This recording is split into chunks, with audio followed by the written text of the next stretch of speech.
आज मैं आपको कक्षा 5वीं का पाठ 9 स्वामी विवेकानंद पढ़ाने जा रही हूँ। पावन भूमि भारत के कोलकाता, जो कि पश्चिम बंगाल में स्थित है, में 12 जनवरी 1863 ईस्वी को महासंक्रांति के पर्व पर दत्ता परिवार में एक बालक का जन्म हुआ। कितना प्यारा बच्चा है, यह बहुत ही तेजस्वी है। मैं इसका नाम नरेंद्र रखूंगा। बालक नरेंद्र की माँ भुवनेश्वरी धर्मपरायण और शालीन महिला थी।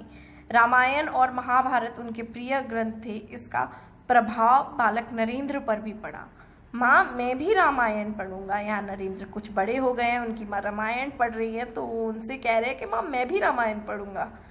नरेंद्र ने खेलकूद तथा अन्य विषयों में भी रुचि दिखाई। उन्होंने एक नाटक कंपनी और व्यायामशाला गठित की थी। नरेंद्र तलवार चलाने, कुश्ती लड़ने व नाव चलाने में भी बहुत कुशल थे। पठन पाठन व संगीत में उनकी बहुत दिलचस्पी थी। वार संभालो, शाबाश नरेंद्र, बहुत बढ़िया। नरेंद्र ने 1878 में हाई स्कूल परीक्षा प्रथम श्रेणी में उत्तीर्ण की। वे कोलकाता के प्रेसिडेंसी कॉलेज में, फिर स्कॉटिश मिशनरी बोर्ड के एक कॉलेज में दाखिल हुए। इस कॉलेज के प्रिंसिपल हेस्ती भारतीय दर्शन के प्रेमी थे।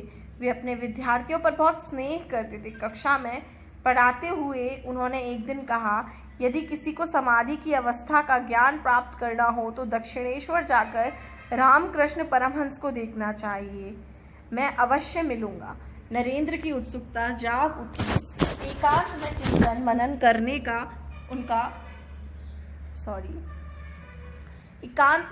चिंतन मनन करने का स्वभाव बचपन से ही था, पर वे किसी प्रत्यक्ष प्रमाण के बिना ईश्वर की सत्ता स्वीकार करने को तैयार नहीं थे। उन दिनों कोलकाता में ब्रह्म समाज की बड़ी चर्चा थी। वे ब्रह्म समाज के महर्षि देवेंद्रनाथ ठाकुर से मिले और उनसे प्रश्न किया, क्या आपने ईश्वर को देखा है? नहीं, देखा तो नहीं है, परंतु महसूस किया है।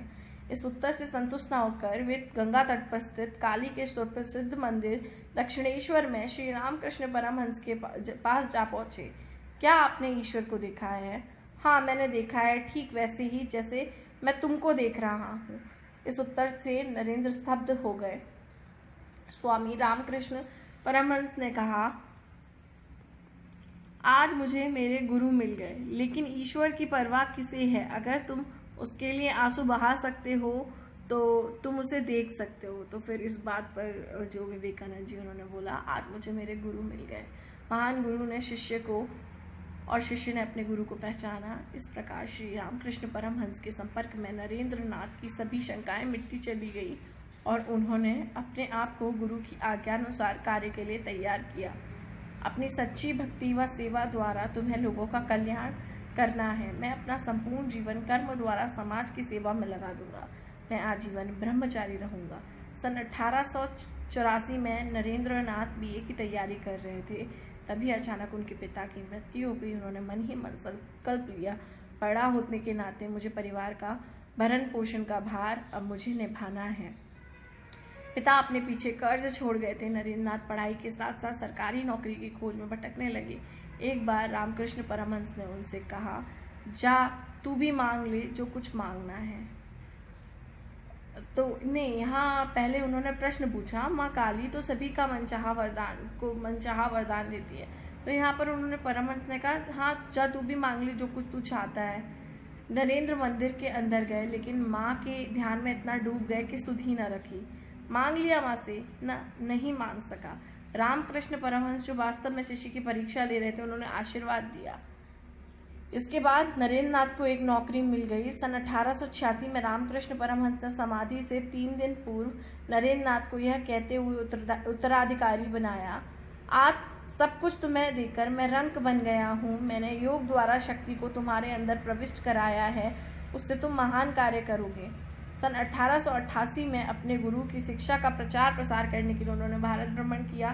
सन 1892 में दक्षिण भारत का भ्रमण किया और कन्याकुमारी पहुंचे। उन्होंने यहाँ के मंदिर में देवी दर्शन किए और समुद्र की एक चट्टान पर तपस्या में लीन हो गए।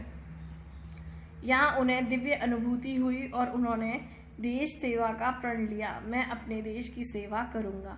सन 1893 में वे अमेरिका गए। अमेरिका जाने के पूर्व उन्होंने अपना नाम विवेकानंद रखा। 11 सितंबर 1893 को शिकागो में विश्व धर्म महासभा का अधिवेशन प्रारंभ हुआ। स्वामी विवेकानंद भाषण देने खड़े हुए। अंग्रेजी परंपरा के अनुसार लेडीज एंड जेंटलमैन न कहकर डियर सिस्टर एंड ब्रदर संबोधित किया, जिसका मतलब है मेरे अमेरिकी भाइयों और बहनों। स्वामी जी ने धर्म की व्यापकता और समन्वय पर प्रकाश डाला तो श्रोता स्तब्ध रह गए। भारत में सेवा कार्य करने के लिए उनके सहयोगी बने अनेक अमेरिकी मित्र, उनमें एक थी मार्गरेट ई नोबल, जो बाद में स्वामी जी की शिष्या बनी और भगिनी निवेदिता के नाम से विख्यात हुई। मेरा नाम कुमारी मार्गरेट ई नोबल है। मैं आपके भाषण से बहुत प्रभावित हुई।